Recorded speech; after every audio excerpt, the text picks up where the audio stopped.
अस्सलामुअलैकुम फ्रेंड्स, मैं doctor Tufail talk in Tufail में आपका एक बार फिर से खैर मकदम करता हूँ। जैसा कि आपको पता ही है कि विंटर ऑलरेडी आ चुका है, सर्दियाँ आ चुकी हैं। तो सर्दियों में जो एक बहुत ही एक इम्पॉर्टेंट हेल्थ इशू रहता है, वो है कि बहुत सारे लोग जो ऑलरेडी डिफरेंट डिजीज़ से सफ़र कर रहे हैं, डायबिटीज़, हाइपरटेंशन, हाइपर कोलेस्ट्रोलीमिया, उनको क्या हो जाता है, उनको हार्ट अटैक आ जाता है।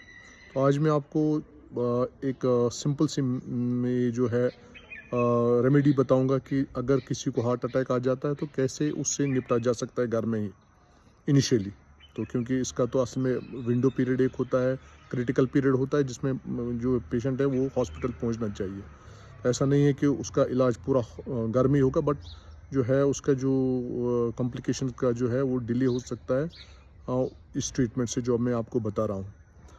तो सबसे पहले तो है कि अगर किसी को हार्ट अटैक आता है, यानी जिसको हम मायोकार्डियल इन्फार्क्शन कहते हैं, यूजुअली ज़्यादातर जो लोग हैं जो डायबिटिक्स है, जिनको हार्ट डिजीज़ होता है, हाइपरटेंशन होता है, या जिनका कोलेस्ट्रॉल ट्राइग्लिसराइड्स ज़्यादा होते हैं, तो उनको ज़्यादा चांसेस रहते हैं कि विंटर में हार्ट अटैक आने के। तो उसको कैसे पता लगाया जा सकता है? अगर किसी को भी चेस्ट पेन आता है, कोई भी आपको कहता है घर में कि मुझे चेस्ट पेन आ गया, और ये चेस्ट पेन जो होता है बहुत ही सीवियर चेस्ट पेन होता है, और जो ज़्यादातर तो जो है जो पेशेंट है वो बताता है, वो ऐसे करके हाथ से ऐसे करके दोनों हाथों से या एक हाथ से क्लिंचेस हिज फिस्ट, और फिस्ट करके उसको जो स्टर्नम होता है, जो हमारी बीच वाली हड्डी जो होती है सीने में, उसके ऐसे उसको मतलब पैट करके ऐसे दिखाता है कि मुझे यहाँ पर दर्द हो रहा है, ऐसे दिखाता है। तो क्योंकि ये बहुत ही एक स्क्वीजिंग टाइप की पेन होती हैं, सो सीरियस पेन होती हैं, उसको बहुत ही दर्द होता है। तो सबसे पहले तो ये होता है। और ये जो पेन होती हैं यूजुअली रेडिएट होती हैं नेक में और लेफ़्ट आर्म में, और कभी कभी राइट आर्म में भी रेडिएट, या बैक में कभी कभी किसी को खाली बैक में पेन रहता है, वो कहता है कि मुझे बैक में पेन है, स्क्वीजिंग पेन है। तो आप लोग समझते हैं कि शायद इसको बैक का कोई जो बोन का कोई इशू है, लेकिन बेसिकली वो होती हैं चेस्ट की पेन, जो बैक को जाती हैं, मायोकार्डियल इन्फार्क्शन की पेन होती हैं जो बैक को जाती है। तो इस चीज़ का आपको बिल्कुल ख्याल रखना है। दूसरा जो इसमें जो सिम्टम्स होते हैं कि पेशेंट को बहुत ज़्यादा स्वेटिंग होती है, उसको बहुत ज़्यादा अर्क आ जाता है।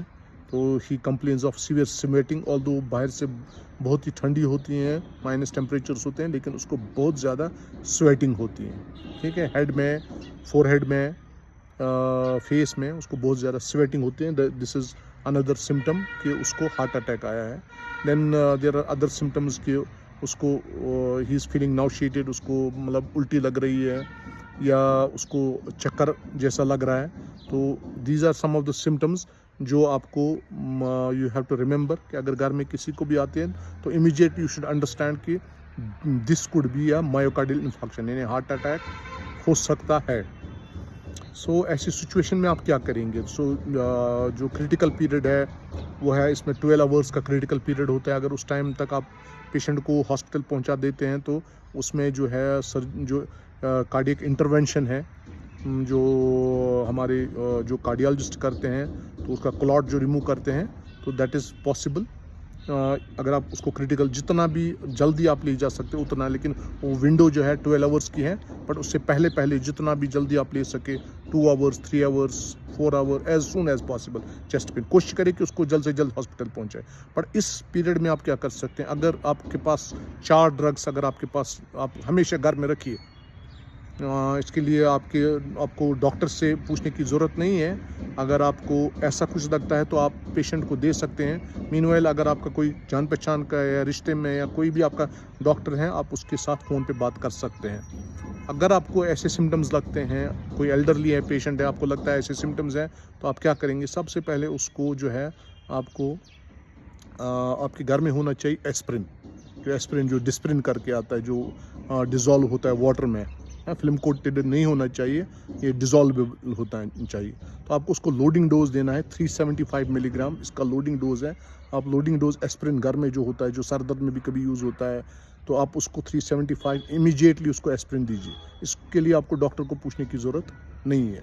अगर उसको चेस्ट पेन है, सीवियर चेस्ट पेन है, और जो दूसरे जो मैंने अभी आपको बोले कि डायबिटीज़, हाइपरटेंशन है, या ऐसा लग रहा है कि ये आपको लग रहा है टिपिकल ये एमआई की पेन है, तो आप उसको aspirin as soon as possible 375 milligram दे दीजिए। नंबर 1। नंबर 2 जो ड्रग है वो है क्लोपिडोग्रेल, एक ड्रग आता है, क्लैविक्स है या प्लेविक्स है के नाम से आता है कमर्शियली। तो उसका जो है उसका भी आप जो है लोडिंग डोज 300 मिलीग्राम है, वो आप पेशेंट को उसके साथ ही एस्प्रिन के साथ ही दे सकते हैं घर में ही, जब तक आप उसको या जब तक आप उसको हॉस्पिटल पहुंचा रहे हैं। हो गई 2 ड्रग्स। तीसरी ड्रग है आइसोसोर्बाइड डाइनाइट्रेट, जो उसको जो पेन, सीवियर पेन है, जो स्पाज्म हो रहा है, पेन हो रही है, उसको रिलीव करने के लिए आप उसको आइसोसोर्बाइड डाइनाइट्रेट दे सकते हैं। ये तीसरी ड्रग है। तो 5 to 20 मिलीग्राम के बीच में आप उसको दे सकते हैं, ताकि उसकी पेन रिलीव हो और उसका जो वेसल है जो स्पाज्म कर रही हैं वो खुल जाए। हो गई 3। और चौथी ड्रग जो है दैट इज़ अटोरवास्टैटिन और रोज़वास्टैटिन। रोज़वास्टैटिन का लोडिंग जो डोज है 40 मिलीग्राम है। आप रोज़वास्टैटिन जिससे कोलेस्ट्रॉल कम हो जाता है, 40 मिलीग्राम डोज उसको घर में ही दे दीजिए। तो ये 4 ड्रग्स आप इमीडिएटली घर में भी पेशेंट को दे सकते हैं, अगर आप कॉन्फिडेंट है, अगर आप डॉक्टर को फ़ोन करके ये बताते हैं उसको ऐसी चेस्ट पेन है, ऐसे ऐसे सिम्टम्स हैं। तो इफ़ द डॉक्टर टेल्स कि हाँ ये लग रहा है कि ये, तो हॉस्पिटल तक पहुंचाने तक उसको आप ये 4 ड्रग्स घर में दे सकते हैं। नंबर 1 जो मैंने बोला एस्प्रिन 375 मिलीग्राम। नंबर 2 क्लोपिड्रोगिल जो 300 मिलीग्राम करके जिसका डोज है। क्लैविक्स करके आती हैं या प्लेविक्स करके आती हैं ये। Number 3 आइसोसोर्बाइड dinitrate 5 to 20 milligram. और नंबर 4 जो है रोज़वास्टैटिन, जो स्टैटिन है, वो दे सकते हैं। ये 4 ड्रग्स आप उसको दे दे घर में। इससे कोई अब जो है कि अगर कोई खाली किसी को चक्कर आ रहा है या, तो उन चीज़ों में आपको थोड़ा सा देखना है। अगर चेस्ट पेन नहीं, अगर चेस्ट पेन है और आपको लग रहा है मायोकार्डियल इन्फेक्शन है, तो आप ये 4 ड्रग्स आप दे सकते हैं घर में भी, या जितनी देर आप उसको हॉस्पिटल पहुंचा सकते हैं। तो प्लीज़ आप सेफ़ रहिए इस विंटर में। जो भी पेशेंट्स आपके घर में डायबिटीज़ के हैं, हाइपरटेंशन के हैं, या क्रॉनिक किडनी डिजीज़, या जो भी ससेप्टेबल है मायोकार्डियल इन्फेक्शन के लिए, तो उनके लिए आप बहुत ही ये प्रिकॉशंस ले, प्रिवेंशन ले, और उनको जितना भी ज़्यादा हो सके उनको घर में रखे, और जो है उनका जो ट्रीटमेंट चल रहा है वो ट्रीटमेंट रखे, उस ट्रीटमेंट को स्टॉप नहीं करे, और उनको जो है जितनी पॉसिबल हो सके जो डॉक्टर उनको देख रहा है उससे उनकी कंसल्टेशन रेगुलरली करवाइए। तो सबसे बड़ी चीज़ है प्रिवेंशन। अगर आप प्रिवेंशन करेंगे तो आप इन चीज़ों से जो हार्ट अटैक है उससे विंटर्स में बच सकते हैं। तो अगर इन केस गॉड फॉर खुदा ना करे अगर किसी को आता भी है, तो जो मैंने ये 4 ड्रग्स आपको बोली हैं, तो जब तक आप उसको हॉस्पिटल पहुंचाएंगे तब तक आप ये ड्रग्स खुद भी दे सकते हैं। बट आपको याद रखना है कि जब आप ये ड्रग्स 4 देंगे, तो जैसे आप हॉस्पिटल पहुंचाएंगे, you have to tell the doctor, आपको डॉक्टर को वहाँ जो उसको अटेंड पहले करेगा उसको बोलना है कि हमने इसको ये 4 ड्रग्स दिए हैं। या एस्प्रिन ही अगर आपने खाली दिया, you have to tell the doctor that हमने इसको एस्प्रिन का लोडिंग डोज 375 मिलीग्राम दिया हुआ है, ताकि वो एस्प्रिन फिर से ना दे और उसकी वजह से फिर जो है हेमरेज हो सकती है, ब्रेन में हेमरेज हो सकती है। तो इस चीज़ का आपको ख्याल रखना है। दूसरी बात है कि सबसे जो बेटर होता है वो है कि इमीडिएटली आप पेशेंट को हॉस्पिटल पहुंचाएं और अपने डॉक्टर को फ़ोन करें।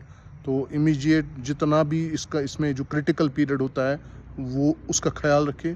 जितना जल्दी आप पेशेंट को हॉस्पिटल पहुंचाएंगे, डॉक्टर के पास ले जाएंगे, उतना जल्दी उसके जो हार्ट का जो टिश्यू है उसके बचने के चांसेस ज़्यादा है, और जो आदमी हार्ट अटैक से, मायोकार्डियल इन्फेक्शन से सफ़र कर रहा है उसको बचने के चांसेस है।